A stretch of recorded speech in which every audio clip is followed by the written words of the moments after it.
안녕하세요. 일하면서 휴식 시간에 틈날 때마다 사연 잘 듣고 있는 30대 초반 남자입니다. 저에게는 과분하다고 생각하는 저보다 한 살 어린 예쁜 여자친구가 있습니다. 결혼을 앞두고 있었고요. 객관적으로 예쁜 편입니다. 왜냐하면 미스 코리아 출신이거든요. 제가 어릴 적부터 한 동네 살면서 많이 쫓아다니고 좋아한다고 고백하고 받아줄 때까지. 그런데 속담 중에 정말 틀린 건 없는 것 같습니다. 10번 찍어 안 넘어가는 나무 없다고 어느 순간 제 고백을 받아주더라고요. 그래서 저희는 11년이라는 긴 세월간 연애를 했고 제 여자친구가 워낙 미인이라 주변에 유혹이 많았습니다. 그래도 고무신을 거꾸로 신지는 않더라고요. 그래서 저는 자가를 마련해서 계속 저를 만나주는 착한 여자친구를 고생시키지 않으려고 일찍부터 막노동을 시작했습니다. 막노동이라는 일이 처음에는 몸이 힘들어도 오히려 직장에서 흔히 겪으시는 사람 스트레스는 없었기에 저랑 또 은근히 잘 맞더라고요. 제가 체격도 나쁘지 않은 편이라 일도 척척 배우고 잘 해내니까 함께 일하는 분들께서도 잘 챙겨주셨고 점점 일을 할수록 막노동이라도 점차 몸값이 높아지더라고요. 그런 맛에 신이 나서 돈도 착실히 모으며 어느덧 막노동 일을 한 지도 10년이 되었습니다. 이제 경기도에 좋은 집 하나는 살 수 있는 돈이 되었죠. 물론 모은 돈을 그대로 저축만 한 건 아니고 안정적으로 투자도 해왔기에 가능한 일이었습니다. 투자를 안 했다면 못해도 3년은 더 일했어야 겨우 집을 마련했을 겁니다. 큰 욕심 안 부리고 투자하니까 서서히 오르긴 하더라고요. 큰 폭은 아니지만 매우 만족합니다. 여자친구는 예쁜 외모로 미스 코리아 출신 모델 일을 해왔습니다. 그 전까지는 대학을 다니는 학생이라 돈을 벌지는 않았어요. 데이트 비용은 당연한 것처럼 제가 계속 부담해 왔습니다. 매일 보고 싶었지만 매일 보고 맛있는 밥을 함께 먹으면 쉴 새 없이 늘어나는 것은 데이트 비용일 뿐이었기에 저희는 주말에만 제대로 된 데이트를 했습니다. 평일에는 제 근무 시간이 끝나기 전까진 어차피 여자친구가 친구들이랑 노느라 바빴거든요. 친구들이랑 다 놀고 집에 가는 시간에 맞춰서 항상 데리러 가서 집까지 바래다 주고 그랬습니다. 저는 그게 최고의 데이트라고 생각했거든요. 여자친구가 아니었다면 이렇게까지 절약하면서 악착같이 돈을 모으지는 않았을 겁니다.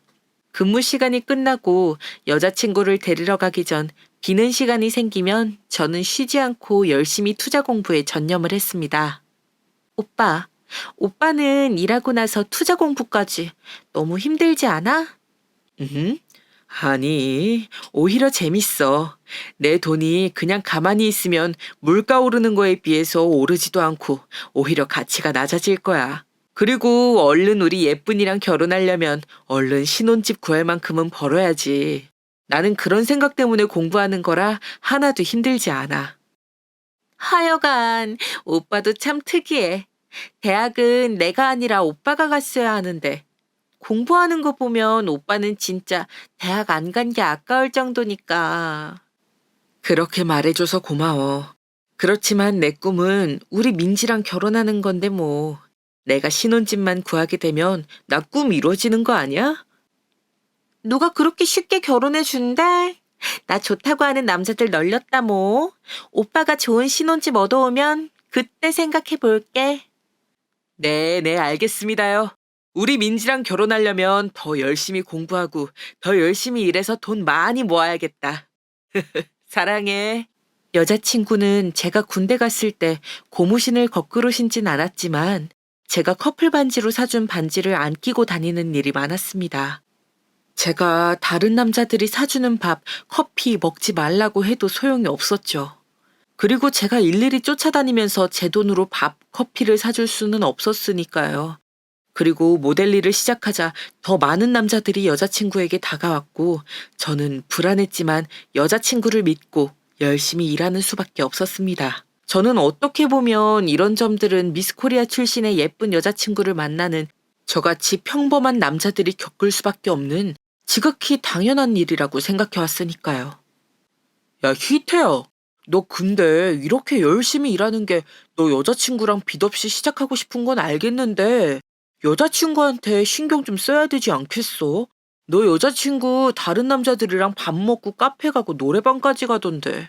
내가 늘 민지 데리러 가고 있어. 누구랑 먹든 누구랑 노래방에 가든 걱정은 고맙지만 나는 우리 민지 믿는다. 예쁜 꽃에 벌들이 많이 꼬이는 건 내가 어떻게 할 수 없는 거니까.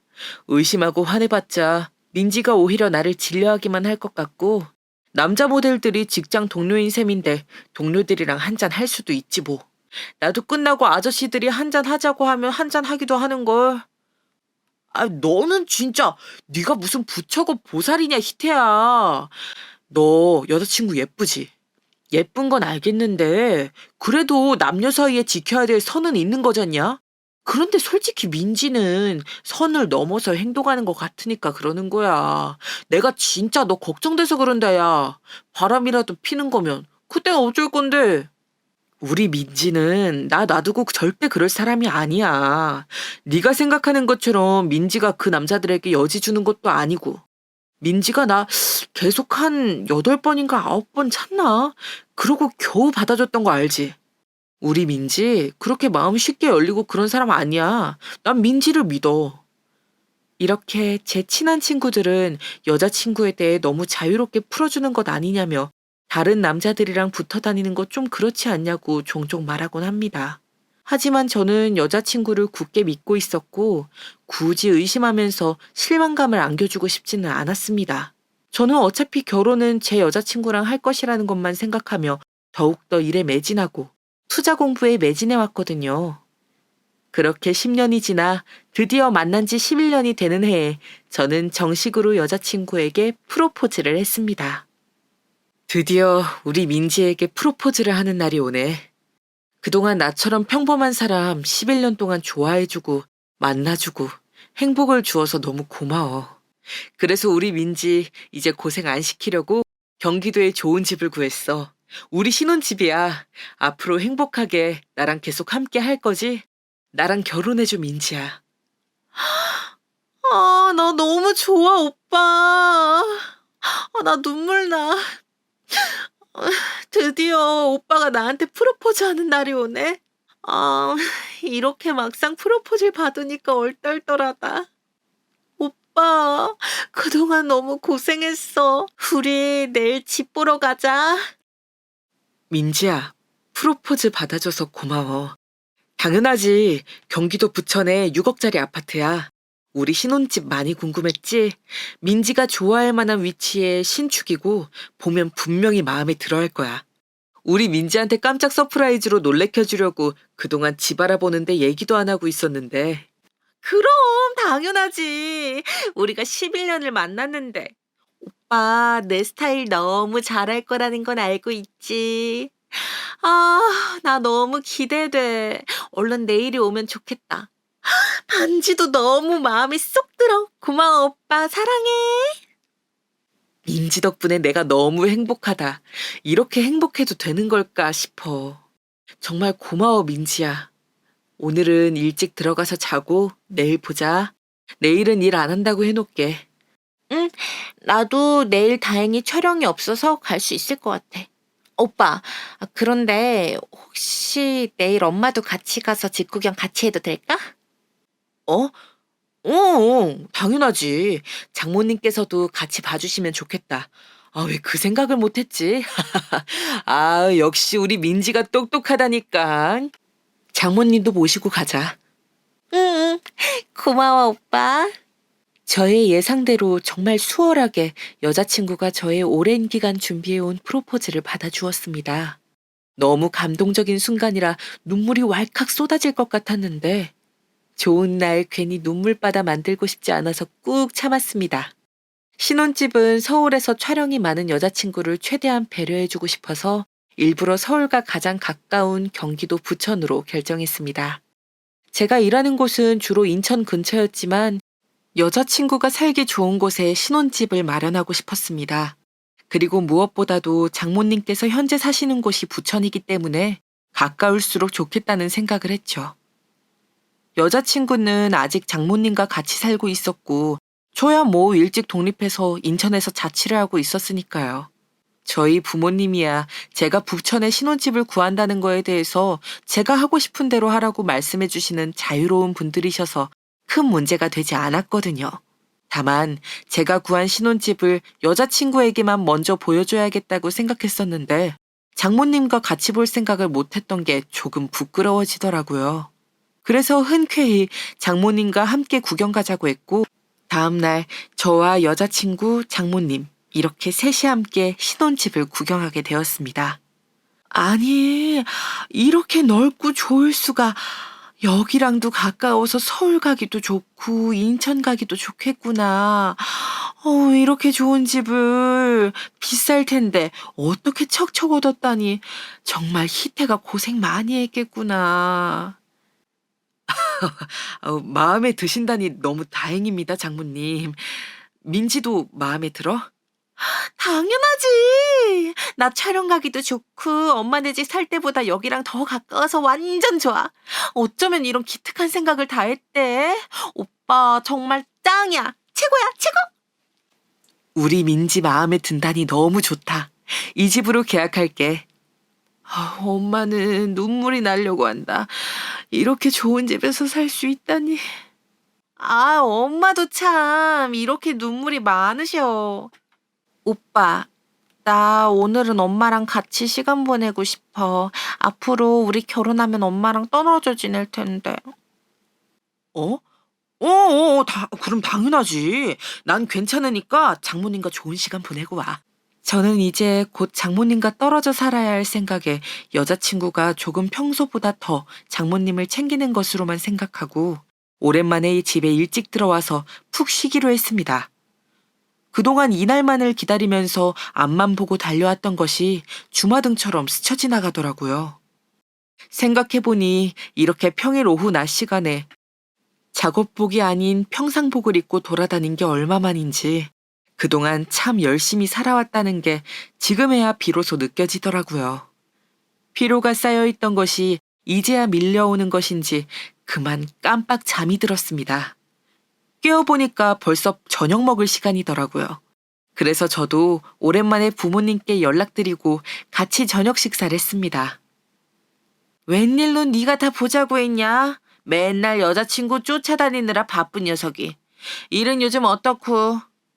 하나씩 천천히 물어봐 주세요, 엄마. 저 오늘 드디어 여자친구 민지랑 같이 살 집 구했어요. 그래서 장모님이랑 민지한테 보여주고 오는 길이에요. 그동안 열심히 모은 보람이 있더라고요. 민지가 제 프로포즈도 받아줬고요. 조만간 민지랑 같이 상견례 자리 마련해 볼게요. 뭐? 벌써 신혼집 구한 거야? 하긴 신혼집 구해서 프로포즈 한다고 노래를 불렀었지. 소원 성취했네 아들. 장하다. 얼마짜리인데? 6억 정도고 경기도 부천으로 했어요. 위치가 그게 여자친구 서울 가기도 좋고 장모님도 거기 사셔서 더 좋을 것 같더라고요. 10년 동안 막노동해서 번 것만으론 6억이 힘들었을 텐데 투자라도 한 거냐? 네, 그럼요. 저 자투리 시간마다 투자 공부 얼마나 열심히 했다고요. 집 사고 끝이 아니라 앞으로 민지 고생 안 시키려면 더 있어야 된다고 생각해서 따로 빼놓고 있는 투자금도 있어요. 네 여자친구는 좋겠다, 야. 그래. 이래서 아들 낳아봐야 다 소용없다는 거지. 세상에 온통 여자친구랑 잘 살 생각뿐이네. 물론 우리가 뭐 부양해달라고 한 건 아니지만 어쩜 이렇게 여자친구 생각만 하니 서운해지려고 하네. 흠. 아우, 당신도 참. 우리한테 손 안 벌리고 혼자 6억이나 되는 신혼집 마련했으면 칭찬을 해줘도 모자른 판에. 아유, 잘했다, 희태야. 우리야 뭐 워낙 독립적으로 너를 키워서 그런지 걱정도 없고 해줄 것도 또 너한테 받을 것도 없지만 너희 시댁의 그 장모님은 혼자 민지 키우시느라 고생하셨을 텐데 더 바라지 말고 더 드리지도 말고 알겠지? 저도 그렇게 생각해요. 저는 제가 여자친구랑 결혼해서 살 신혼집도 구했고, 앞으로 어떻게 돈을 계속 벌지 계획도 있으니까요. 그건 걱정 마세요. 장모님께서도 뭐 더 바라고 그러시는 분 아니세요? 지금 장모님 계시는 집이 조금 위치가 불편하긴 한데 외출이 잦으신 건 아니어서. 정신 똑바로 차리고 있어야 돼, 희태야. 너는 순진해서 어쩌다 홀랑 넘어갈 수도 있으니까 조심해야 돼. 너네 신혼집 잘 지키고 결혼 준비도 해야 되고 집에 가구란 이런 거 준비해야 되는데 괜히 너희 장모님한테 돈으로 무슨 이야기 꺼내지도 말고. 알겠지? 아우, 내가 너 너무 호구같이 살까 봐 걱정돼서 그런다. 에이, 엄마. 걱정도 팔자셔요. 저희 장모님 그런 분 아니시라니까 그러네. 그리고 신혼집 이외에 투자금 있는 거는 저 여자친구한테도 아직 말 안 했으니까 그런 걱정은 넣어 두셔도 됩니다. 그래. 당신 너무 걱정 마. 우리 희태가 어련히 알아서 잘할까. 너도 피곤할 텐데 얼른 가서 쉬어. 네, 그럴게요. 감사해요. 푹 쉬세요. 집으로 돌아오는 길, 엄마께서 했던 말씀이 유독 신경이 쓰여서 머릿속을 떠나지 않더라고요. 괜한 생각이겠지 하고 돌아와 여자친구의 연락을 기다리다가 잠이 들었습니다. 어느새 시간이 흘러 다음날 아침이 되었고, 출근 후 돌아와 보니 여자친구가 저희 집 앞에서 기다리고 있더라고요. 한 번도 그런 적이 없었던 여자친구가 저를 기다리고 있는 모습을 보니 뭔가 불안했지만 별일 없겠지 하며 웬일이냐고 여자친구한테 반갑게 인사했습니다. 우리 민지가 웬일로 우리 집 앞에서 기다리고 있대? 이게 꿈이야, 생시야? 어제 장모님이랑 좋은 시간 보냈어? 오빠, 나 할 말이 있어서 왔어. 우리 카페라도 갈래?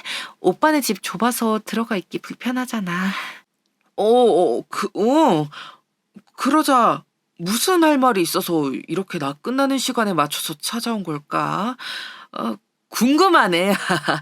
결혼 준비 때문에 그러는 거면 하나씩 차근히 우리 맞춰 나가면 돼. 너무 걱정 말고. 음, 알지. 어, 오빠, 우리 불쌍한 엄마 혼자서 나 키우느라 엄청 고생하신 거 오빠도 잘 알지? 지금 부천에 살고 있는 우리 집 아니고 전세잖아. 엄마는 평생 내 집 한번 가져보는 게 소원이셔. 우리 신혼집 엄마 주자. 우선 우리 민지가 장모님 생각하는 마음은 너무 잘 알겠어. 나도 장모님께서 고생하시면서 혼자 민지 키우시느라 고생하신 것도 알고, 지금 사는 집이 민지랑 장모님 둘이 사느라 그런 거였지. 평수 조금 줄여서 가면 어머니께서도 충분히 집 사실 수 있으실 거야. 그리고 우리 집은 신혼집이잖아. 그건 내가 너랑 같이 살려고 10년 동안 막노동하면서 모은 돈이야. 그 신혼집을 장모님 들이자는 건 아닌 것 같아. 오빠, 이해한다는 사람 태도가 그게 맞아? 정말 어이가 없다. 우리 이럴 거면 그냥 파혼해. 이렇게 내 생각 안 해주는 오빠의 이기적인 태도 정말 실망이야. 아니, 그게 무슨 소리야, 민지야. 나는 그럴 생각 전혀 없어. 파혼이라니. 다시 생각해봐, 민지야. 내가 1년도 아니고 5년도 아니고 10년을 꼬박 너랑 결혼하는데 신혼집 하려고 모은 돈이야. 그 세월 동안 입버릇처럼 마려운 일인 거 너도 잘 알잖아. 이번엔 나를 이해해주면 안 되는 거야? 오빠는 어떻게 오빠 생각만 해? 우리 엄마 소원이시라잖아. 오빠, 집은 또 돈 모아서 사면 되지. 오빠 명의로 대출해서 우리 집도 그 아래층에 하나 같이 마련하면 되잖아. 부동산 아줌마가 우리 어제 보고 온 집 아래층도 비웠다고 하시던데. 뭐? 민지야, 솔직히 말할게. 이건 내가 너랑 결혼하면서 함께 하려고 10년간 뼈 빠지게 모은 돈으로 산 거야. 그런데 그 집을 홀랑 장모님에게 드리고 우리 신혼집은 똑같은 아래층 집으로 내 대출을 받아서 마련하자는 거야? 나는 이게 우리가 같이 살 수 없다는 말로 들리거든. 어떻게 생각해? 아, 11년 동안 만난 세월이 참 무색하네. 오빠, 그동안 내가 제일 예쁘고 젊은 시절에 오빠 만나줬는데 지금까지 무려 11년이야. 근데도 이 정도도 못 해준다고? 나랑 결혼할 생각이 간절하긴 한 거야? 지금까지 대출 없이 모은 돈으로 신혼집 마련했으니까 대출 받아서 하나 더 사면 되잖아. 그리고 또 돈 벌어서 갚으면 되지. 안 그래? 민지야, 내가 이런 말은 안 하려고 했는데, 민지 너는 학생이었고, 모델 일 시작한 지 얼마 안 되었으니까 모아둔 돈이 많지 않을 거라는 건 알아. 그래도 나한테 이렇게 바로 장모님 집까지 해결하라고 하면 나는 너무 당황스러워. 입장을 바꿔놓고 생각해봐, 어? 민지야, 나는 민지 너랑 헤어지고 싶지 않아서 이런 말까지 하는 거야. 솔직히 불가능한 일이야. 알잖아. 민지 네가 모아둔 돈이 조금이라도 있으면 모를까. 그게 무슨 소리야? 지금 나 모아둔 돈 없다고 뭐라고 하는 거야? 그리고 나 만나면서 그러면 집 하나 딸랑 해오고 끝인 줄 알았던 거야? 이러면 나 오빠랑 결혼 못하지. 나한테 모아둔 돈 없냐는 소리가 나와, 지금? 오빠 정말 실망이다. 아니, 대출을 받으려고 해도 100% 대출은 안 해주는 세상이야. 적어도 집값의 30%나 40%는 있어야 돈을 빌려준다고. 그런데 장모님께 내가 마련한 신혼집을 드리면 무슨 돈으로 우리가 살 신혼집을 또 구하겠어. 그리고 나한테 민주 너랑 결혼은 꿈이자 현실이었어. 내가 그동안 어떤 마음으로 신혼집을 마련하기 위해 준비하고 일하고 공부하며 투자했는지 알아달라는 건 아니야. 그렇다고 해도 민지 네가 나한테 이렇게 말할 줄은 정말 몰랐다. 내가 알던 민지가 맞나 싶어 혼란스럽다. 그러면 지금 그 신혼집 말곤 돈이 한 푼도 없다는 거야? 그럼 우리 결혼 조금 더 늦게 해. 엄마한테 우선 집 드리고, 집값을 30%더 모아서 대출 받고 우리 신혼집 사면 돼. 그런데 오빠는 아무리 그래도 그렇지 신혼집 하나 딸랑 하고 나니까 돈이 하나도 없다는 게 말이 돼? 참. 오늘은 여기까지만 이야기하자. 더 이야기하다가는 민지 너한테 더 큰 실망만 할 것 같다. 내가 지금까지 민지 너를 보고 싶은 대로만 보고 살아온 게 아닌가 하는 생각까지 들어. 이만 들어가 볼게. 오늘은 혼자 집에 들어갈 수 있지? 이제 데려다 주지도 않겠다는 거야? 그냥 끝내. 파혼해. 파혼하자고. 11년 동안 모으고 투자한 게 겨우 이 정도였어? 이런 줄 알았으면 오빠랑 11년이나 만나진 않았을 거야. 속은 기분이네. 연락도 하지 마. 알겠어? 여자친구는 카페에서 먼저 박차고 나가버리더라고요. 저는 한동안 카페에서 멍하니 여자친구가 떠나간 자리만 보고 있었습니다. 지금까지 제가 알던 순수하고 착한 여자친구는 이 세상에서 사라져버린 것 같은 기분이었습니다. 저를 신혼집과 돈으로만 보고 있는 염치도 없이 장모님에게 대뜸 제가 제 청춘을 갈아 넣어 10년 동안 모은 돈으로 산 신혼집을 대뜸 드리자고 하는 것부터 오늘 대화를 해보니 저에 대한 마음이 어땠는지 알 것 같더라고요. 눈물이 흐르는 걸 더 이상 참을 필요가 없어졌습니다. 아니, 정확히 말하자면 흘러나오는 눈물이 주체가 되지 않더라고요. 한참을 울고 나와서 나사가 풀린 사람처럼 힘없이 터덜터덜 다시 제 집으로 걸어왔습니다.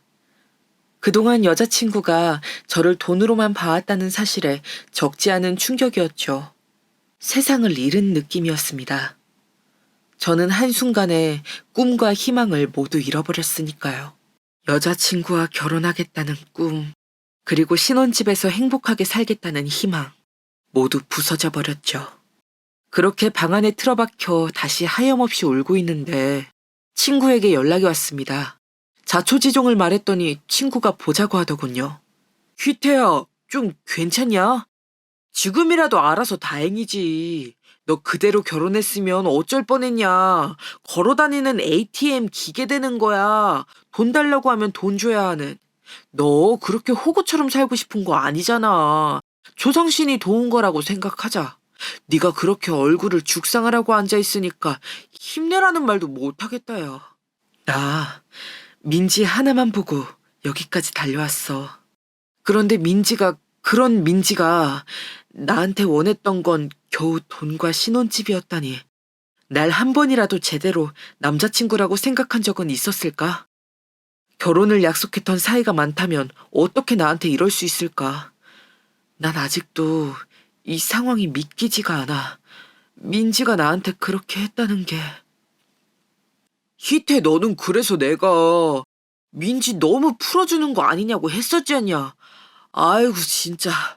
나도 민지 걔가 그 정도일지는 몰랐지. 솔직히 10년 동안 그렇게 막노동해서 돈 버는 게 쉬운 것도 아니고, 그걸 홀랑 장모님한테 주자고 한 건 진짜 너를 돈 그 이상 이하로도 안 본 거잖아. 이제 정신을 차릴 때가 되었다. 사실 나뿐만이 아니라 다른 애들도 다 너한테 민지 걔 계속 만나는 거 안 힘드냐고 막 그랬었잖아. 나는 우리 민지가 세상에서 제일 예쁘고 세상에서 제일 좋았고 세상에서 평생 같이 하고 싶은 사람이었단 말이야. 나보다 더 잘생긴 놈들이나 돈 많은 놈이 와도 바로 넘어가지 않는 민지를 믿었어. 근데 그게 다 돈 때문이었다니. 돈이 뭐라고 사람을 이렇게 비참하게 하냐. 휘태야, 너 근데 진짜 신혼집 구하고 끝인 거냐? 아니지 않아? 그래도 네가 완전 멍청한 호구는 아닌 게 돈 더 있다고 말했어 봐라. 민지 그게 본성 드러냈겠어? 절대 아니지. 맞아.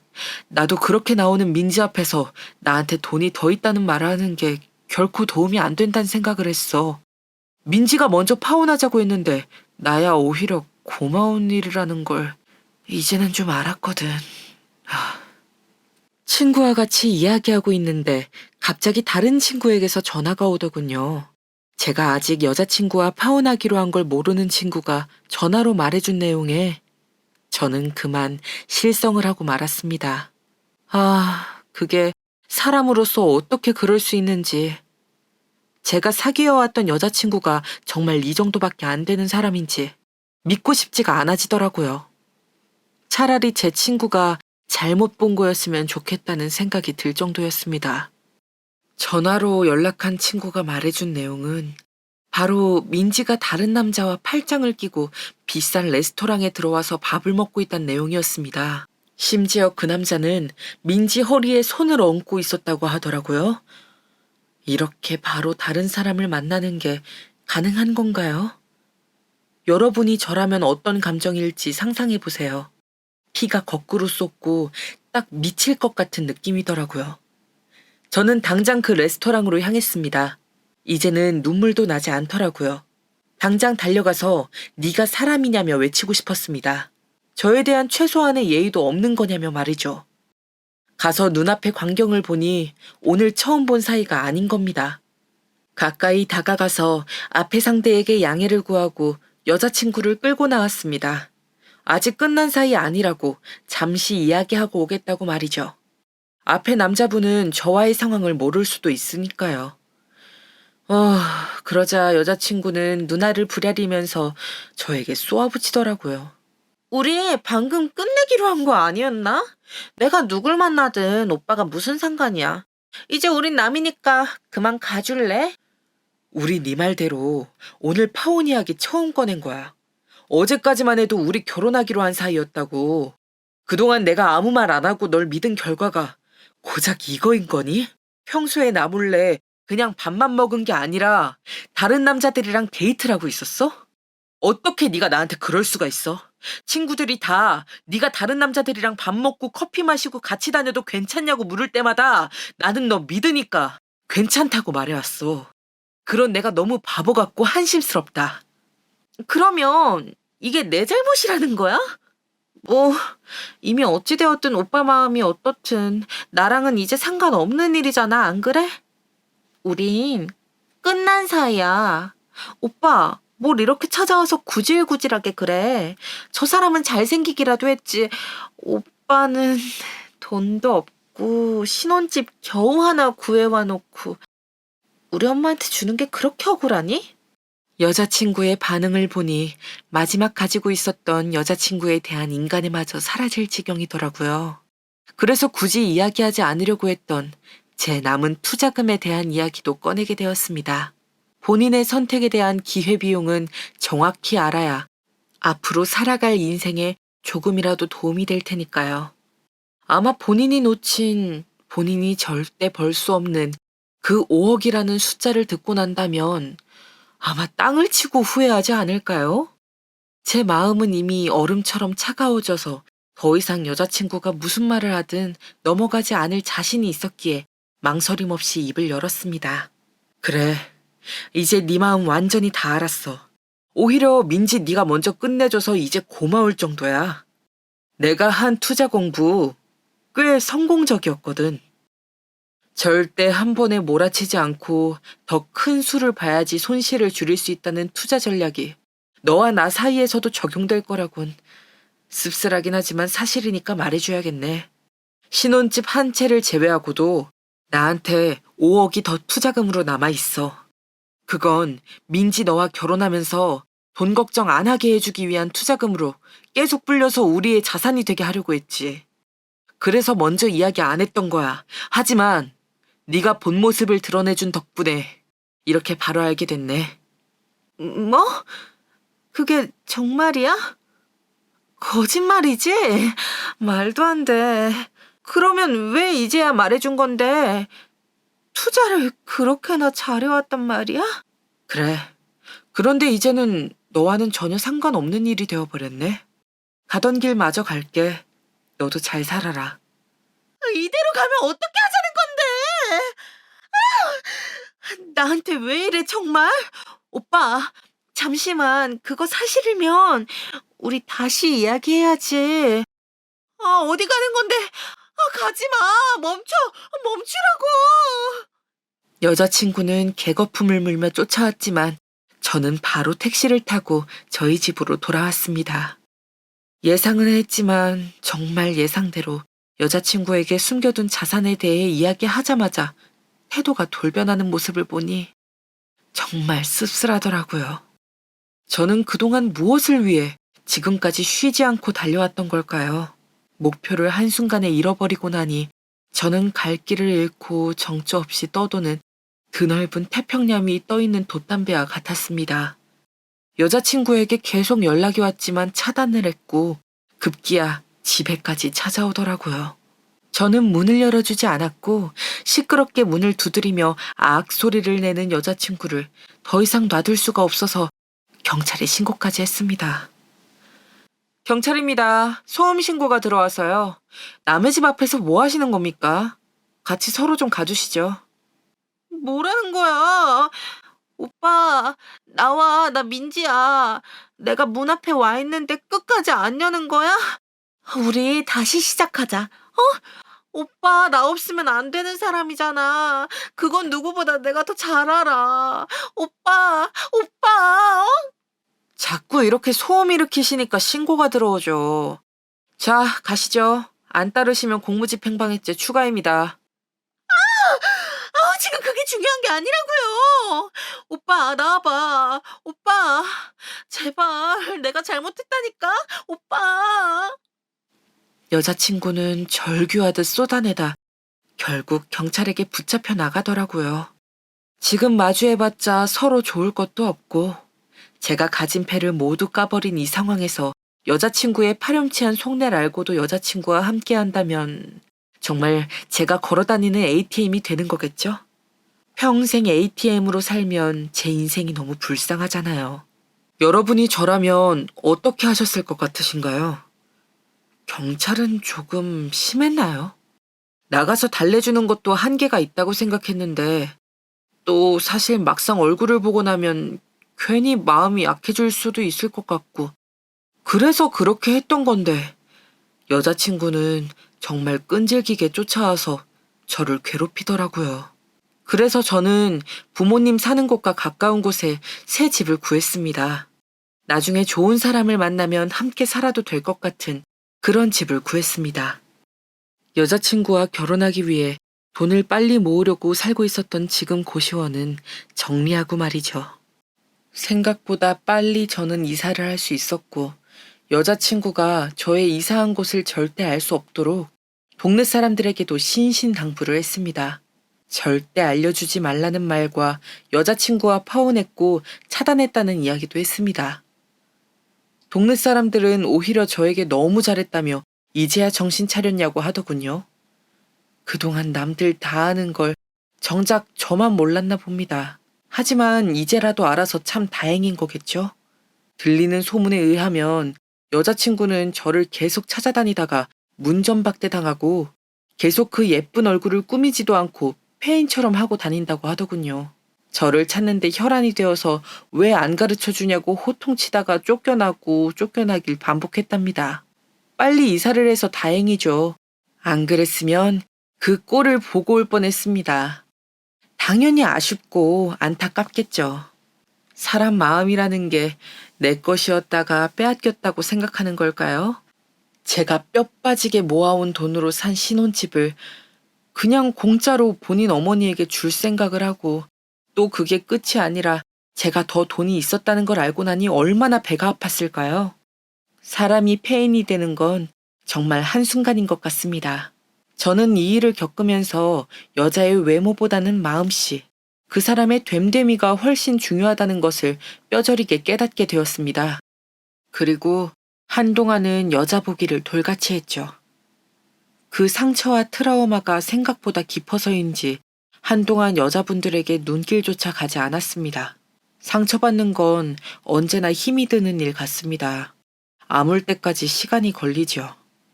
그래도 착하게 살다 보니 하늘에서 저에게 정말 천사 같은 분을 만나게 해주시더라고요.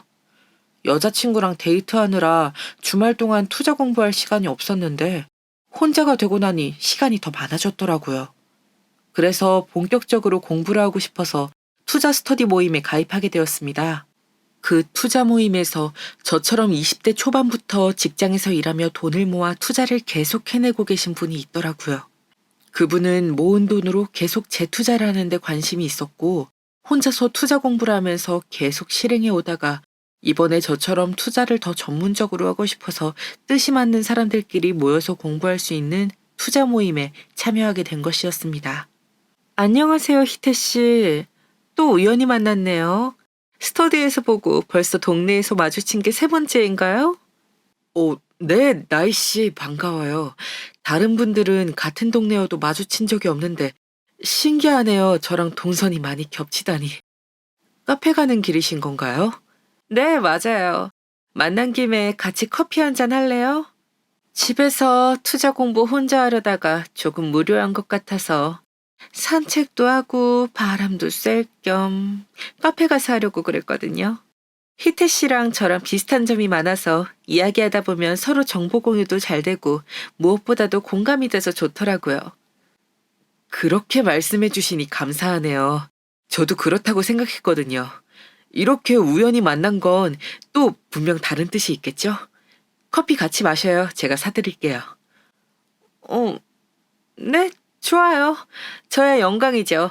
희태 씨랑 커피도 마시고 투자 이야기도 하고 일석이조네요. 감사해요. 카페에 오길 잘한 것 같아요. 이렇게 우연히 3번째로 마주친 날, 카페에 가서 시간이 어떻게 가는지도 모르고 앉은 자리에서 3시간을 떠들었습니다. 둘이 계속 투자 이야기를 할 때도 그렇고 투자 이외의 이야기를 할 때도 겹치는 게 많더라고요. 당연히 공감 가는 것도 많았고요. 이렇게 서로 웃으면서 이야기하고 시간 가는 줄 모르게 주말을 보낸 게 얼마만인지 저는 전 여자친구 민지와 만나면서 오랫동안 느끼지 못했던 행복한 감정을 다시 느끼게 되었습니다. 그래서 주저하지 않고 바로 투자 모임에서 만난 여자분과 앞으로 가까운 사이로 계속 알아가 보고 싶다고 고백을 했습니다. 그러자 본인도 같은 마음이었다면서 사귀어보자고 하더라고요. 일상에서 공감 가는 것도 많았고 투자에 관심이 있어서 서로 투자를 하고 있는 것도 그렇고 여러모로 잘 통하고 대화가 되니까 이게 바로 진정한 동반자를 만난 기분이라는 걸 깨닫게 되었습니다. 미스 코리아 출신? 그게 도대체 뭐라고 그 오랜 시간을 전 여자친구 같은 사람을 만나고 맹목적으로 따라간 걸까요? 전 여자친구와 헤어지지 않았다면 이렇게 제 운명의 짝 같은 착하고 천사 같은 현재 여자친구를 만나지 못했을 거란 생각에 아찔해지기도 했습니다. 제가 제 인생에서 나이 씨를 만난 건 가장 큰 행운이라고 생각합니다. 나이 씨랑 있으면 정말 시간 가는 줄을 모르겠어요. 이렇게 말이 잘 통하고 공감이 잘 되는 사람은 처음입니다. 저는 비록 우리가 만난 지 6개월밖에 안 되었지만 제 인생의 동반자가 되고 싶은 사람이라고 감히 생각하고 있습니다. 저랑 생각이 같네요. 희태 씨, 먼저 말해줘서 고마워요. 이런 감이 없지 않아 있지만 투자처럼 좋은 종목에는 과감히 투자할 줄도 알아야 크게 성장할 수 있는 법이겠죠? 저도 희태 씨와 남은 인생을 한평생 같이 한다면 지금보다 더 행복하게 잘 살 수 있을 거란 생각이 들어요. 이렇게 벅차오르는 감정은 처음이에요. 사랑합니다, 나이 씨. 앞으로도 우리 서로 성장하는 인생의 동반자로 서로 아껴주고 하하호 웃으며 행복하게 살아요. 정말 고마워요. 나이 씨랑 만나면서 든 생각은 정말 착실하게 살기를 잘했다는 겁니다. 저한테 이런 확신을 주셔서 너무 감사해요. 저도 희태 씨 같은 사람을 만나게 된 게 큰 행운이라고 생각해요. 사실 선을 봐도 소개를 받아도 투자에 대해 전혀 모르는 사람들이 많았고 관심사가 다르니까 자연스럽게 멀어지더라고요. 아니, 정확히 말하면 가까워지고 싶은 생각이 잘 안 들었죠. 상대방들도 다 같은 생각이었나 봐요. 잘 되는 일이 없었죠. 그래서 포기하고 혼자 살면서 투자나 열심히 해볼까 그런 생각을 하기도 했어요. 그러다 저에게 희태 씨가 나타난 거죠. 제가 찾아오던 바로 그런 사람이었어요. 나이 씨, 너무 감동이네요. 정말 고마워요. 내 앞에 나타나줘서 앞으로 나이 씨한테 정말 잘할게요. 물론 6개월이라는 만난 지 오래되지는 않은 시점이었지만 서로에 대한 생각이 확고해서 양가 부모님께 정식으로 소개를 드리고 결혼 준비를 진행하자고 이야기가 되었습니다.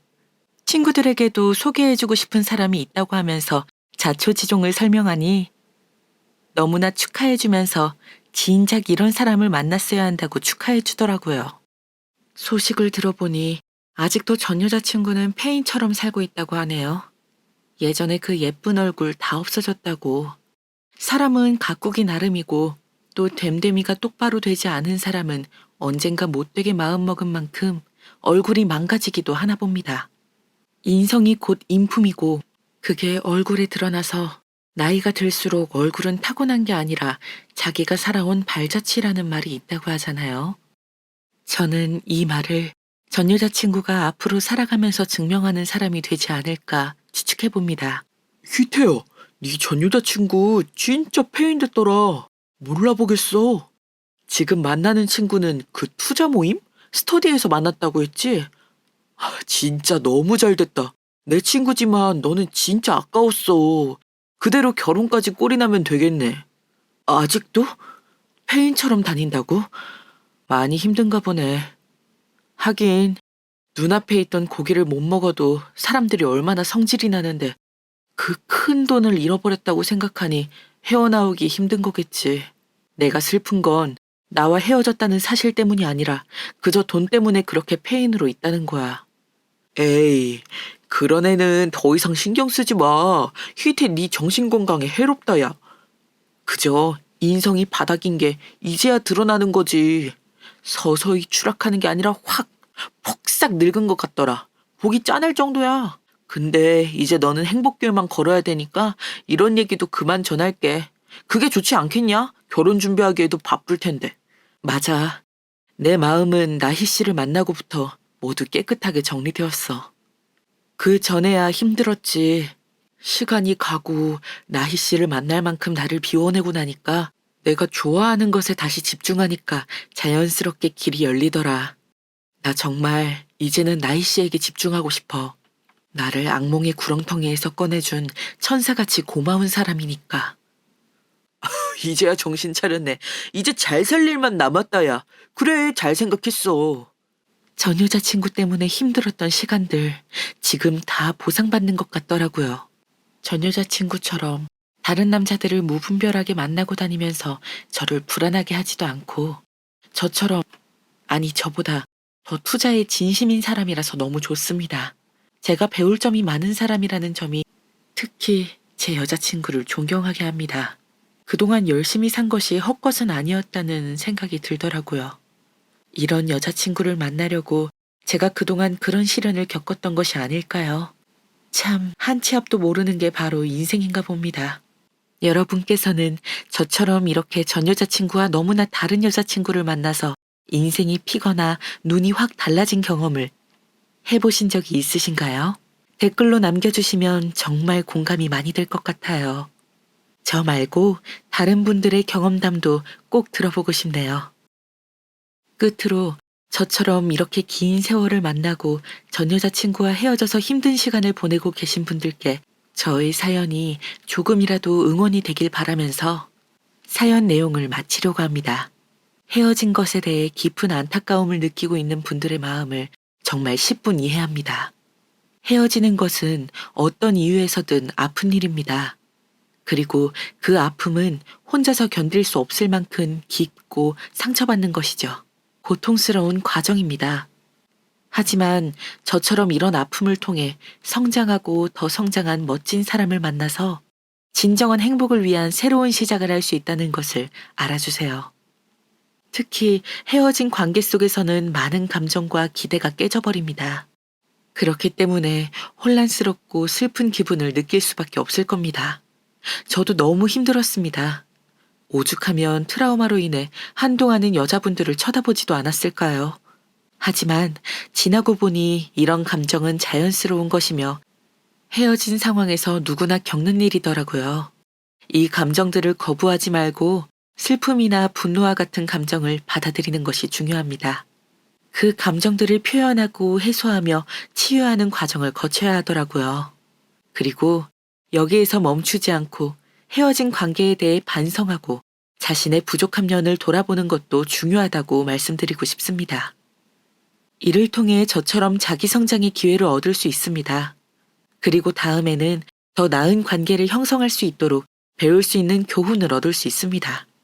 저도 이 일을 겪으면서 여자의 외모보다는 마음씨, 그 사람의 됨됨이가 훨씬 중요하다는 것을 뼈저리게 깨닫게 되었습니다. 얻은 교훈을 소중히 여기고 앞으로 나아갈 때에는 그 경험을 바탕으로 성숙한 선택을 할 수 있도록 노력해보세요. 다시는 같은 실수를 하지 않도록요. 여러분은 소중하니까요.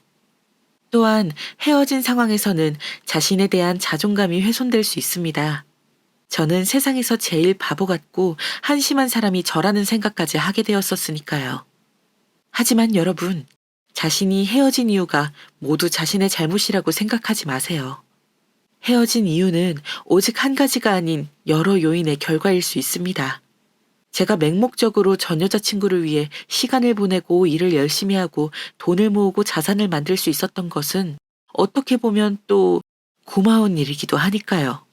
그 과정을 열심히 살아왔던, 뜨겁게 사랑했던, 자신을 비난하거나 자책하지 말고 자신을 받아들이고 사랑하는 일을 잊지 마세요.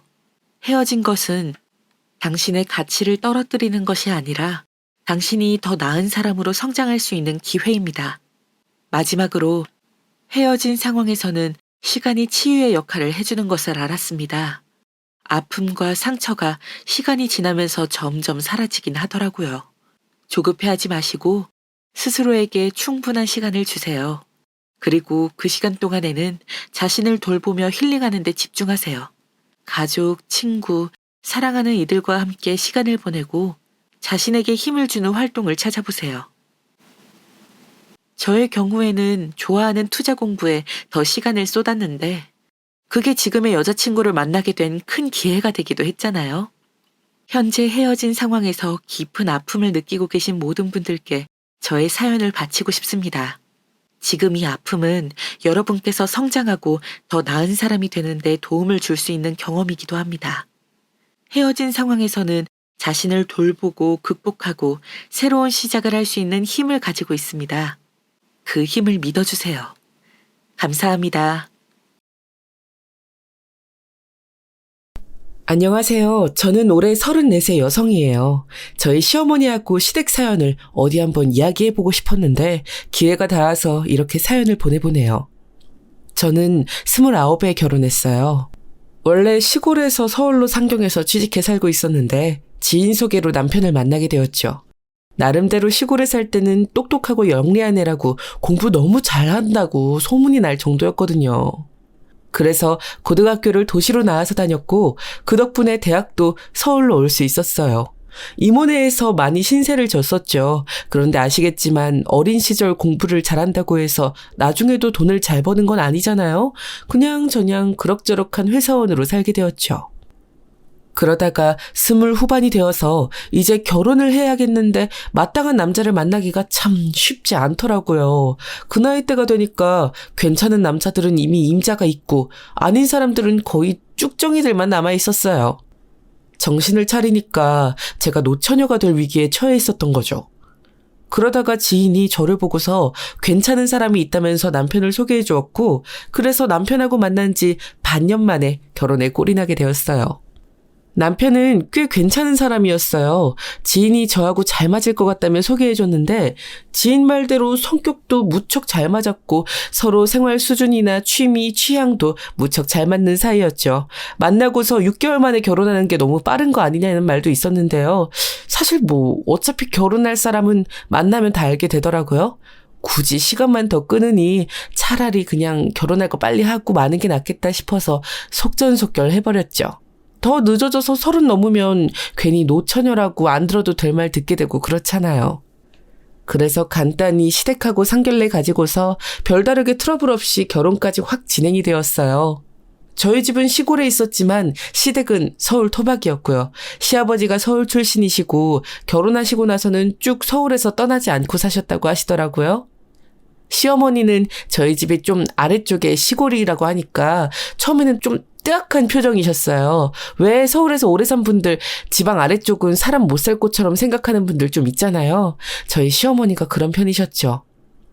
아니 근데 너희 지방에 영화관은 있니? 거기 그런 것도 없는 지역 같던데.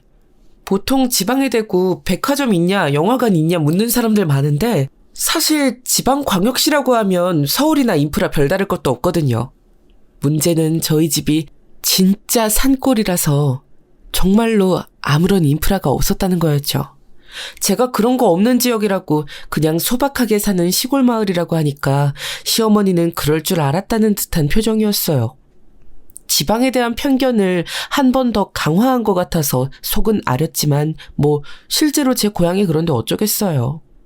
반면 남편은 저희 친정집을 무척 좋아했어요. 저희 친정이 소도 같이 키우는 집이었거든요. 기업형까진 안 가도 축사도 상당히 크고 소도 많았어요. 옆에서는 농사도 짓고요. 남들한테 말하기에는 가축 키운다고 하기가 그래서 그냥 농사 짓는다고만 하고는 했는데 실제로는 소 키우는 게 본업일 정도로 치우쳐져 있어요. 솔직히 소를 키우는 집이다 보니까 물론 축사하고 집하고는 좀 떨어져 있기는 하지만 마을 자체에서 냄새가 날 때가 많거든요. 그래서 남편을 친정에 데려갈 때도 약간 망설여지는 부분이 있었는데 남편은 도리어 무척 좋아했어요. 동물도 워낙 좋아하는 사람인데다가 농촌 생활에 로망이 있었던 모양이더라고요. 친가도 서울이고 해서 시골에 연고가 없으니 내려가 보지를 못했다면서 이런 식으로 내려와서 등 붙이고 누울 곳이 생겨서 너무 좋다고 했어요. 저희 친정엄마 아빠도 사윗감 데려왔다면서 너무너무 좋아하셨고요. 사실 저희 친정에서는 걱정을 좀 하시긴 하셨어요. 워낙 시골에서 농사짓고 가축만 기르면서 사셨던 분들이라 서울 깍쟁이 같은 시댁이 시골 출신이라는 이유로 저를 무시하지 않을까 신경이 쓰이신다면서요. 저야 설마 요즘 세상에 그런 걸로 사람 무시하고 차별하는 사람이 있겠냐고 대답했지만 그런 사람이 있더라고요. 심지어 그게 저희 시어머니였고요. 사실 시댁에서도 시아버지는 별다르게 말씀이 없으셨어요. 시아버지가 정말로 서울 토박이로 대대로 살아오신 분이었고 사실 시어머니는 경기도 지역에서 태어나 자라셨는데 결혼 후에 서울로 들어와서 사셨다고 해요. 그런데도 시어머니는 자기는 수도권에서 태어나 자랐고 서울 토박이와 결혼했으니 시골 것들과는 상종을 못하겠다 하는 그런 묘한 태도셨죠. 말로는 딱 잘라 하지 않아도 왜 같이 대화하다 보면 느껴지는 게 크잖아요. 그런데 뭐 저도 남편도 애초에 조건 보고 결혼했고 서로에 대한 사랑보다는 앞으로 잘 맞춰서 살아갈 수 있겠다는 동지의식으로 맺어진 사이라서 시댁에 대한 것도 감정적인 건 크지 않았어요. 시어머니가 뭐라고 하셔도 어차피 그냥 결혼해서 생긴 시댁이니 한 귀로 듣고 한 귀로 흘리고 말지 하는 심정이 더 컸고요. 남편이 저희 친정을 좋아해 준 건 아주 의외였지만 기쁘기는 했어요. 저는 아무리 해도 시댁이 그렇게 좋아지진 않았거든요. 시댁에는 시누이도 있었는데 시누이도 좀 시어머니 같았어요. 물론 나이가 젊으니 시어머니처럼 노골적이지는 않았지만 제가 시골 출신이고 어릴 때 거기서 살았다는 걸 알면서부터는 좀 무시하는 게 느껴지더라고요. 사실 제가 그렇게 막 아주 멋을 잘 내거나 예쁜 편은 아니거든요. 그렇게 미인이었다면 애초에 20 후반까지 처녀로 남아있질 않았겠죠. 그래도 뭐 못생긴 건 아니라고 생각하고 옷도 아주 멋쟁이는 아니더라도 깔끔하게 입고는 다니는 편이었어요. 그런데도 시누이는 제가 좀 촌스럽다고 생각하는 것 같더라고요. 사실 시누이 입장에서는 그럴 수도 있다고 생각하긴 해요. 시누이는 직장이 잡지사였거든요. 그것도 패션 잡지 쪽이라서 무척 외모에 신경도 많이 쓰고 이것저것 치장도 많이 하는 편이었어요.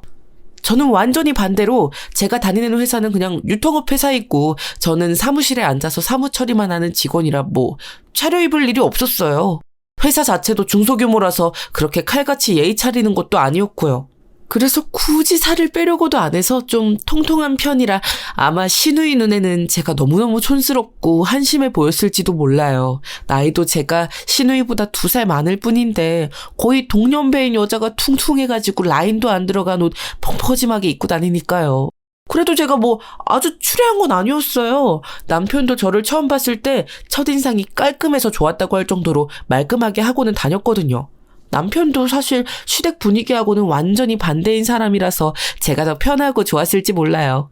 시어머니하고 시누이는 그렇게 남들 눈에 보이는 것에 좀 집착하는 듯한 성격이었지만 남편은 편하게 입고 다니면서 즐기는 것에 더 초점이 가 있는 사람이었거든요. 그래서 저랑도 참 잘 맞았던 거였죠. 아무튼 그래서 시댁하고는 처음부터 그렇게 좋지는 않았어요. 게다가 저희가 결혼할 때 저희 친정 쪽에서는 나름 돈을 지원해 주시겠다고 공언하셨지만 시댁에서는 돈 못 대준다고 딱 잘라 말씀하셨어요. 남편도 그렇게 돈을 많이 벌거나 모아놓는 편은 아니었기 때문에 집도 잘못하면 못 구할 처지였는데도 그러시더군요. 시어머니는 도리어 저희가 한심하다면서 어떻게 나이 많이 먹은 아이들이 여태까지 집 구할 돈조차도 마련 못하고서 결혼부터 하겠다고 결심했냐고 하셨어요. 솔직히 억울했죠. 저는 고등학교 때부터 도시로 나와 살았고 물론 혼자 지낸 건 아니고 이모 댁에서 지냈지만 제가 쓰고 싶은 대로 쓰면서 산 적은 단 한 번도 없었어요. 그렇다고 저희 집이 힘들었던 건 아니에요. 다만 저는 집에서 나와 살면서 독립적인 성격이 되었고 그래서 부모님께 의지하면 안 된다는 생각이 깊게 박혔던 것뿐이죠. 그래서 저는 혼자 대학을 다니고 자취하며 회사에 다니면서 적게 벌고 적게 모아도 저 스스로 해내자는 마음으로 돈을 관리했어요. 당연히 부모님 곁에 살면서 돈 모은 것보다야 적게 모았겠지만 그래도 저는 저 자신의 그간 생활에 대한 자부심이 있었거든요. 반면 남편은 시댁에서 살았지만 그다지 많이 모으지 못한 건 사실이었어요. 씀씀이가 그렇게 야무지지 못한 사람이었죠. 그래서 시댁에 완전히 떳떳하지 못했기 때문에 남편은 시댁에 지원 좀 해달라고 강하게 말하지도 못하고 저한테 머쓱한 얼굴이었어요. 그런데 저는 뭐 사랑해서 하는 결혼은 아니더라도 앞으로 같이 살 내 남편이 기가 죽는 게 싫더라고요. 사실 20대 후반에 아무리 모아봤자 집 구할 만큼 돈을 모은다는 건 불가능에 가깝잖아요. 전문 직종이나 대기업이면 또 모르겠지만 우리처럼 고만고만한 사람들은 뻔하죠. 그래서 그냥 저는 친정에 말해서 조용히 지원만 받기로 하고 시댁에는 말하지 말자고 했어요. 친정 지원도 많이 받은 건 아니었죠. 친정에서는 저희가 그래도 아파트를 매매로 구해서 살기를 바라셨고 그만큼 지원도 해주시려고 했는데 아무래도 시댁에서 전혀 지원을 받지 못하는 상황에서 친정에서 그만큼 돈을 받기엔 좀 양심에 걸리더라고요. 그래서 생각했던 것보다 적은 지원만 받아서 저희 돈하고 합쳐서 적당한 반전세로 신혼집을 구했죠. 시댁에서는 그걸 잘 모르시고 그냥 저희가 모은 돈으로 월세로 산다고 생각하셨고요. 월세를 줄이고 보증금을 늘리느라고 돈이 남아나질 않았으니 혼수는 좀 적게 할 수밖에 없었어요. 시댁에 드리는 돈이나 예물도 그렇고요. 저는 좀 남편이 그걸 야물딱지게 시부모님한테 말해주기를 바랐는데 무랑태수 같은 인간이라서 또 적당히 좋게 말하다가 시부모님이 화가 나셨더군요. 왜 시댁을 무시하는 것처럼 행동하냐면서 말이에요. 정확히 말하면 시부모님이 아니라 시어머니가 화가 나신 거였지만요.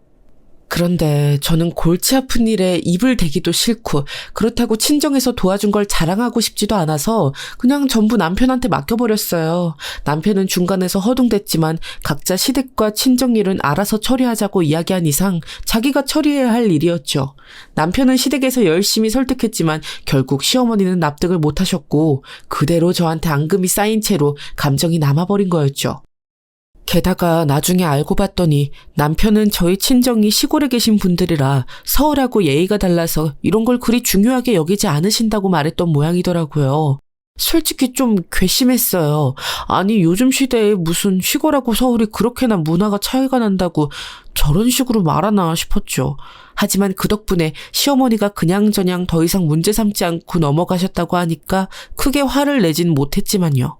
아무튼 남편하고 그렇게 만난 지 반년 만에 결혼했지만 상당히 잘 맞아서 꽤 즐겁게 생활했어요. 신혼여행도 배낭여행으로 갔는데 남편도 좋아하고 가서 좀 고생을 했는데도 자기는 이런 거 처음 해본다면서 좋아하더라고요. 시어머니가 여행이나 이런 걸 가면 꼭 호텔도 좋은 곳에서 자고 어디 관광지는 꼭 가서 사진 찍어야 하고 먹는 것도 최상급으로 먹어야 하고 이런 걸 고집하셔서 남편이 여행을 간다고 해도 꼭 그렇게 가야 한다고 고집을 피우셨다더라고요. 아니 성인 남자가 그냥 어머니 잔소리 정도는 무시하고 가도 되지 않냐고 했더니 자기가 마음이 약해서 그게 또 안 되더라며. 하여간 마음 약한 아들들이 시어머니 버릇을 나쁘게 들이는 게 있어요. 그런데 문제가 시댁, 특히 시어머니나 시누이하고는 좀처럼 가까워지지를 못했다는 거였죠. 시누이는 새침해서 제가 가서 인사를 해도 보는 둥 마는 둥 선물을 사가도 뭐 이런 걸 사왔냐면서 풀어보지도 않고 방치해두더라고요. 제가 지방에 출장 갈 일이 있어서 내려갔다가 거기서 작은 인형 하나를 사왔거든요. 그냥 별 뜻이 있는 건 아니었고 시누이하고 친해지고 싶기도 하고 어딘가 새침한 모양새가 되게 닮은 느낌이라서 사왔어요. 그래서 아가씨 생각나서 사왔다고 하면서 시누이한테 줬죠. 그런데 그게 투명 상자에 들은 인형이었거든요. 포장은 되어 있는데 안에가 살짝씩 들여다보이는 거였는데 그걸 쓱 들여다보더니 인상을 찌푸리고서 뭐 이런 걸 사왔냐고 하는 거예요. 그러면서 일단 고맙다고는 하는데 별로 마땅치 않은 그 표정 있잖아요.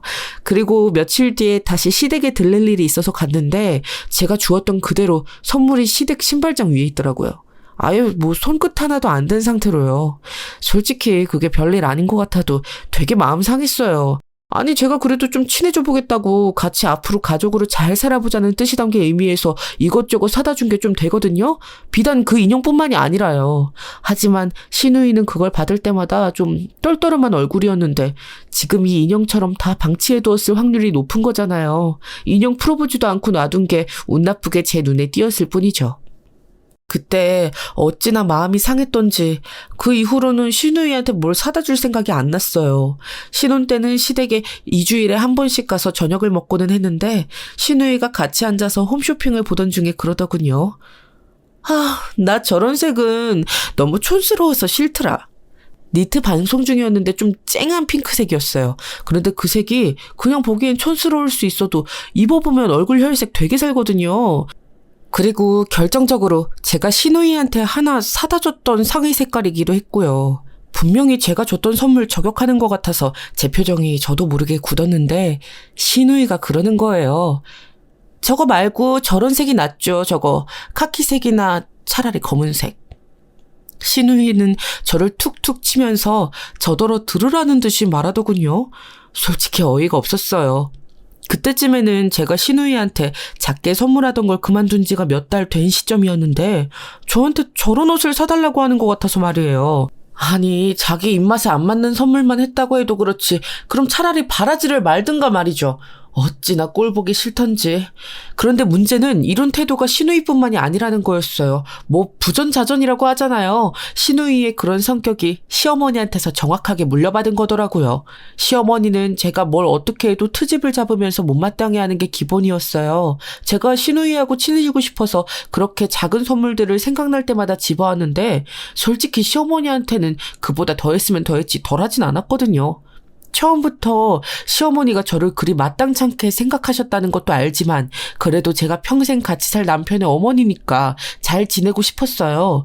요즘은 시댁하고 최대한 거리를 두는 며느리들이 많다지만 저는 시골 출신이라 그런지 가족 친지들끼리는 왕래 여러 번 하면서 가까이 사는 것이 제일 좋다고 여겼거든요. 사실 가족들끼리 친하게 잘 지내려면 나쁜 점보다 좋은 점이 훨씬 많아요. 어려울 때 도움도 받을 수 있고 또 상대방이 힘들면 내가 도와줄 수도 있고요. 그게 사는데 생각보다 아주 큰 장점이 될 수 있다는 걸 알아서 저는 가능하면 시댁 식구들하고도 잘 지내고 싶었죠. 뭐 알고 보면 나쁜 사람은 없다고들 하잖아요. 그런데 시어머니는 제가 아무래도 촌스럽다고 여기는 것 같더라고요. 애초에 출신이 시골이라서 시어머니 눈에 그렇게 보였나 봐요. 제가 회사나 친구들 사이에서 뭐 그렇게 센스 떨어진다고 취급을 받진 않거든요. 제가 굳이 입 열어서 제 친정집 이야기를 하지 않으면 시골 출신인 것도 다들 모르고요. 도리어 뭐 선물 살 때나 옷 살 때 저한테 묻는 경우가 많은 편인데 시어머니가 이런 식으로 나오시니까 저는 황당했었죠. 선입견이 그렇게 무서운 건가 봐요. 같이 옷을 사러 가도 하다못해 카페에 가서 음료 한 잔을 시켜도 저한테 좋은 소리를 안 하셨어요. 제가 좀 단 음료를 좋아하는 편인데 매번 가서 카페 모카나 아포가토를 시키면 시어머니가 안 좋은 눈초리로 보면서 그런 걸 먹으니까 살을 못 빼는 거라고 뭐라고 하셨죠. 물론 제가 항상 다이어트에 힘을 쓰고 있기는 했어요. 밥도 항상 현미밥으로 먹고 기름기 있는 고기는 좀 잘라내고 먹고 식단도 항상 채식 위주로 짜고요. 시어머니는 이런 식으로 짜는 제 식단도 사실 못마땅해 하셨었거든요.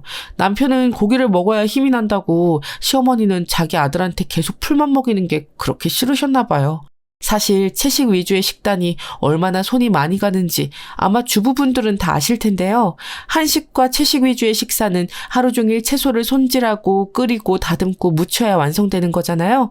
그런데 시어머니는 그것도 생각 안 하고 자기 귀한 아들 맛있는 고기 해줘야 힘도 나고 건강해지는데 며느리가 그것도 모르고 촌스럽게 된장국에 보리밥만 해댄다 이렇게 생각하셨던 거죠.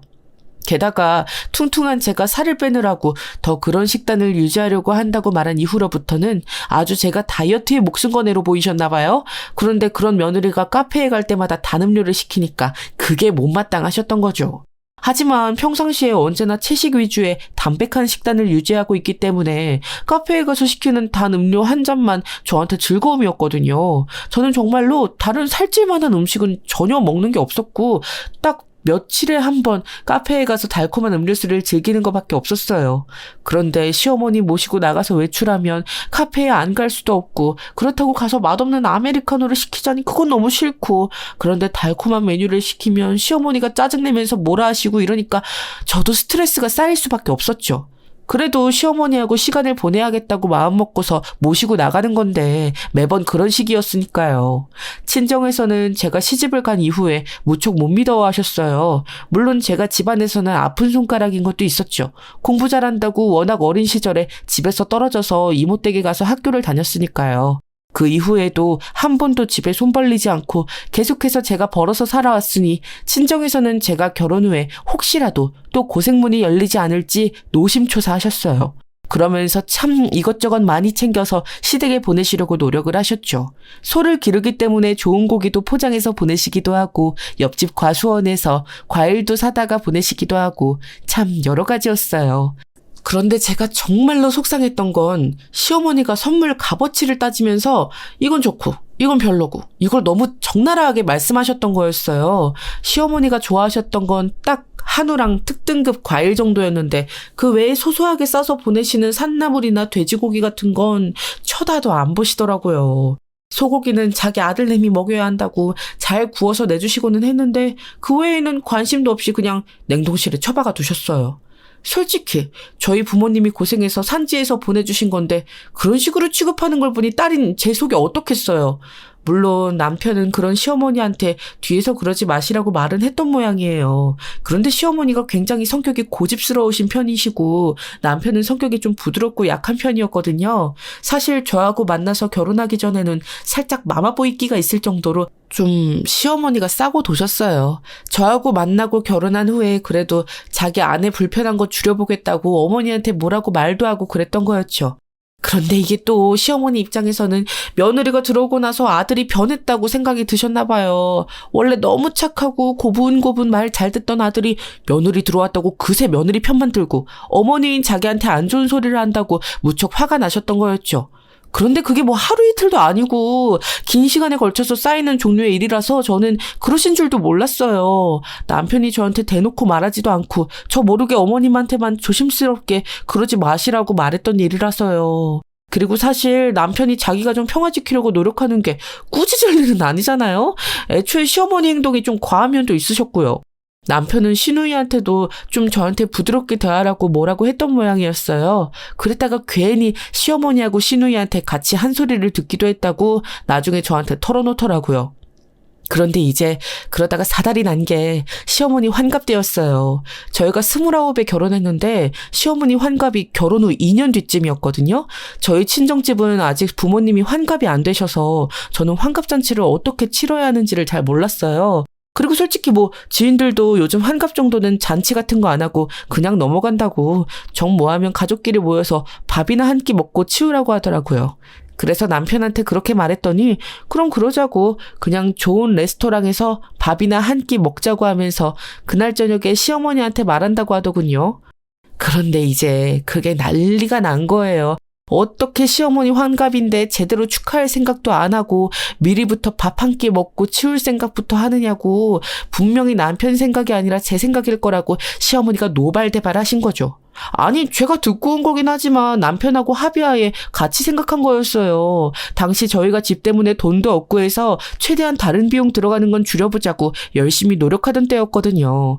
시댁에서 돈도 보태주지 않는 바람에 저희가 처음부터 전부 모아가야 했던 신혼식이었으니까요. 그러니 너무 돈이 많이 들어가는 환갑잔치, 그러니까 먼 친척들까지 다 모아서 자리 만드는 것보다는 식구들끼리 간소하게 식사를 하자는 거였고요. 그런데 시어머니는 환갑잔치를 제대로 하고 싶으셨나 보더라고요. 저는 서울 분이시라서 환갑잔치같이 좀 촌스러운 건 안 하실 줄 알았더니만 그건 또 전통을 지키고 싶으셨던 모양이죠. 요새 환갑은 청춘이라고들 하잖아요. 그게 무슨 그렇게 축하할 일이라고 사돈의 8촌까지 다 모아다가 잔치를 제대로 해야 한다고 무척 화를 내셨어요. 정확히는 시댁을, 그리고 시어머니를 며느리와 아들이 무시한다면서 화를 내신 거였죠. 특별히 무시한 건 아니었어요. 제가 왜 시댁을 무시할까요? 도리어 저희 친정이 시골에 있다고 그렇게 무시를 당하고 있었는데요. 그냥 저희는 돈도 아끼고 요즘 시대에 걸맞게 간소하고 소박하게 지나가자는 것 뿐이었는데 그렇게 트렌드 따지는 시누이도 당연히 시어머니 환갑잔치는 해야 하는 거라고 그렇게 목소리를 높이더라고요. 그런데 이게 2년 동안 계속 시댁에 당한 게 쌓여오다 보니까 슬슬 화가 나는 거예요.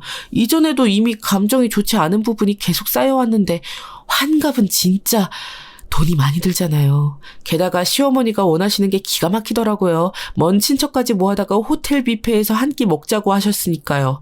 호텔 뷔페 얼마나 비싼지 아시는 분들은 아시죠?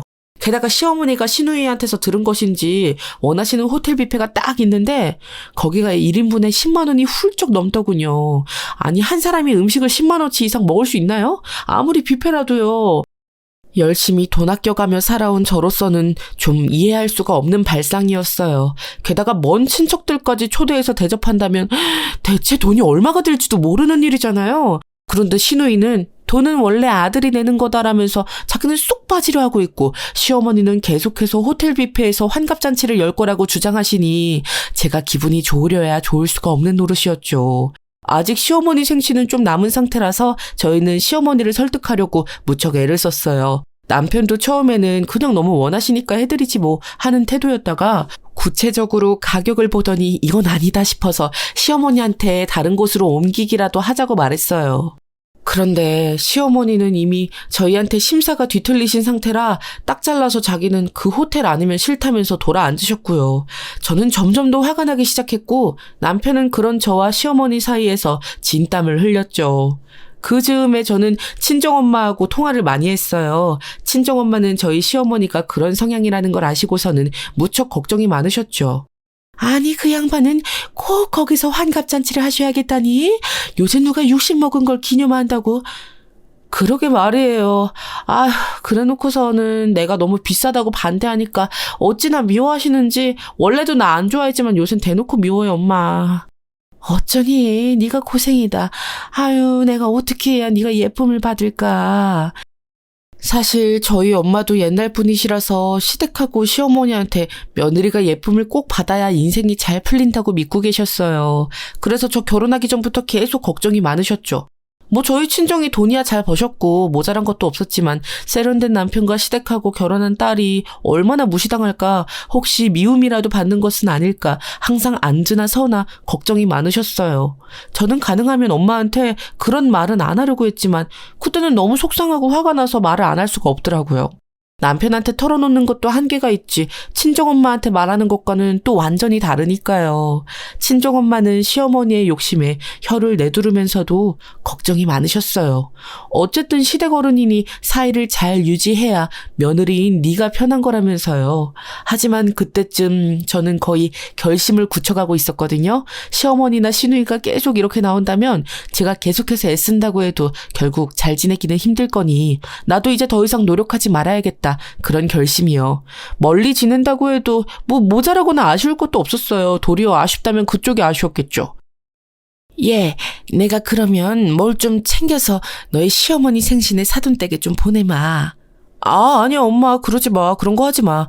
뭘 하지 마. 그래도 내가 네 엄마인데 어떻게 그냥 있니?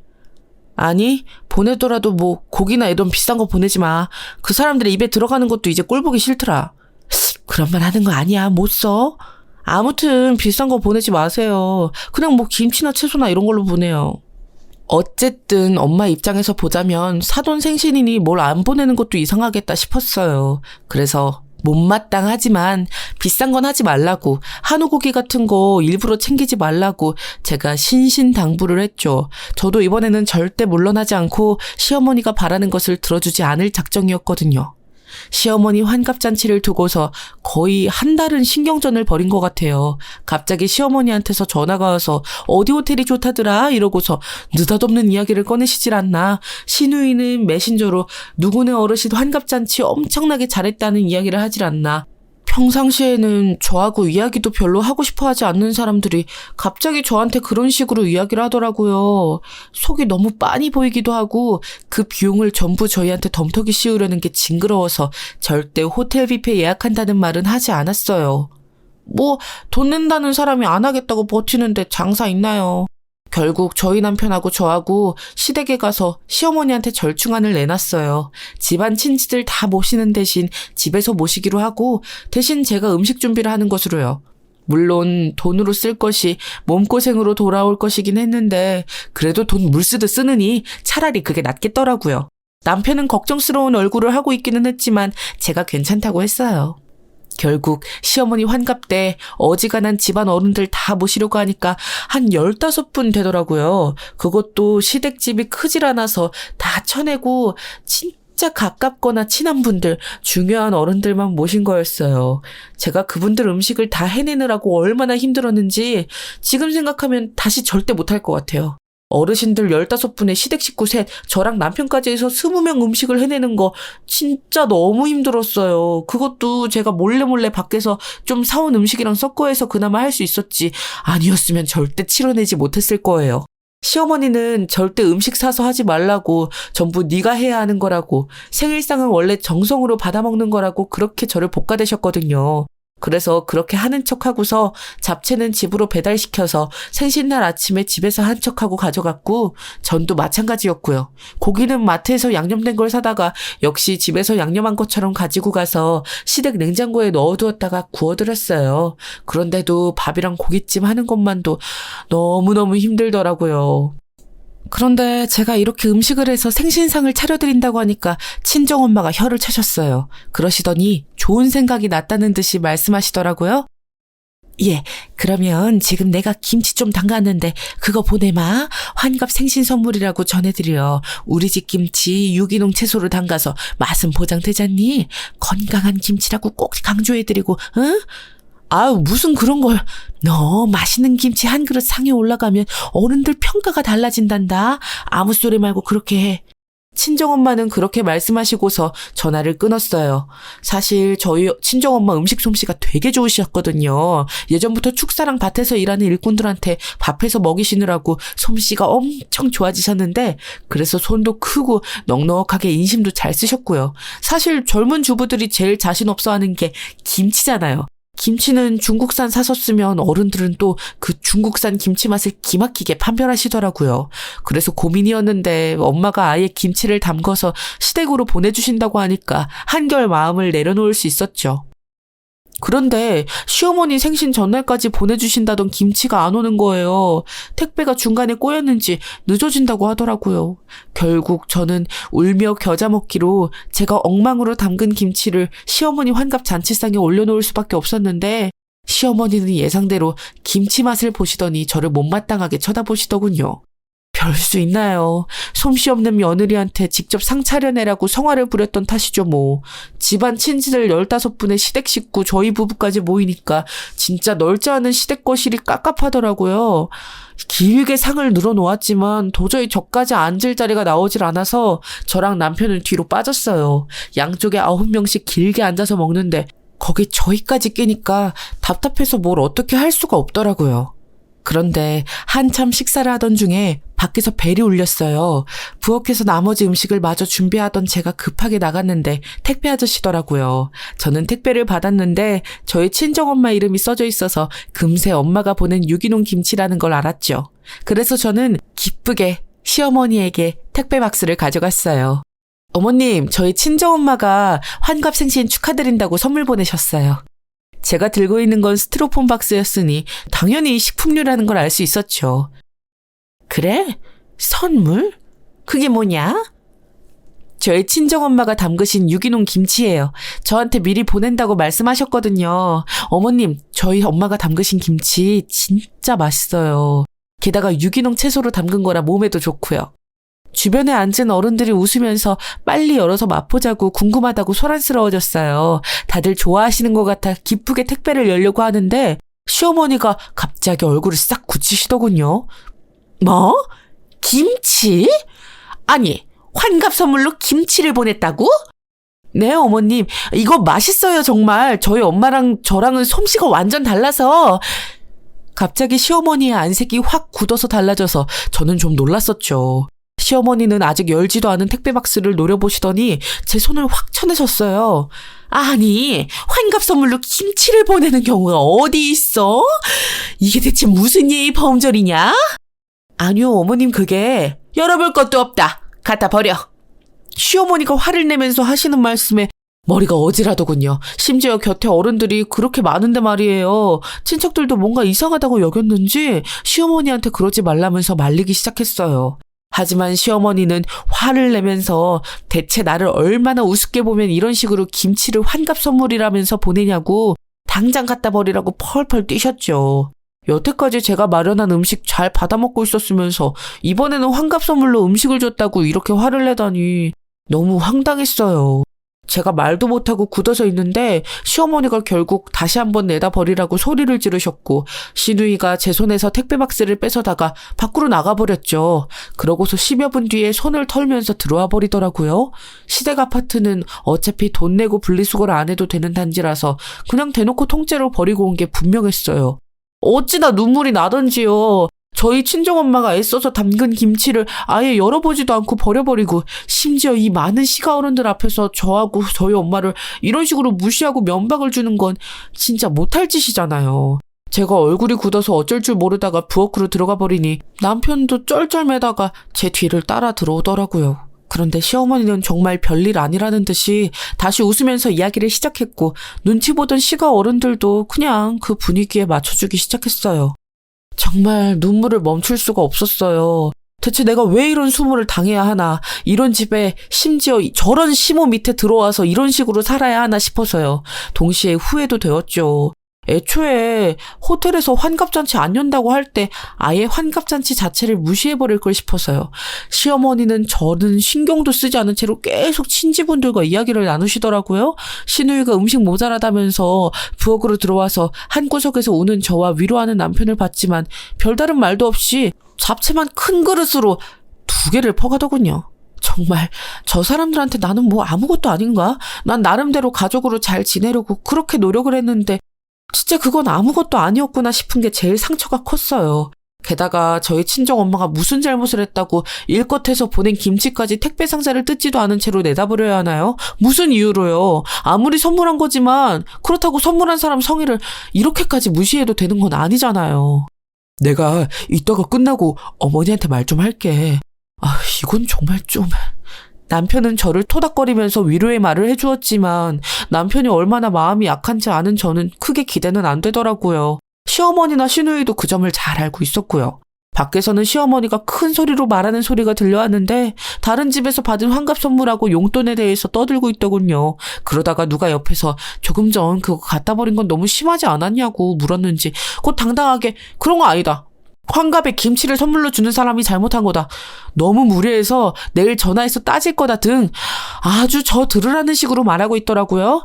주변에 모인 친지분들 중에 시어머니처럼 뻔뻔한 사람은 없는지 거기에 대고 맞장구를 치는 소리는 들리지 않았어요.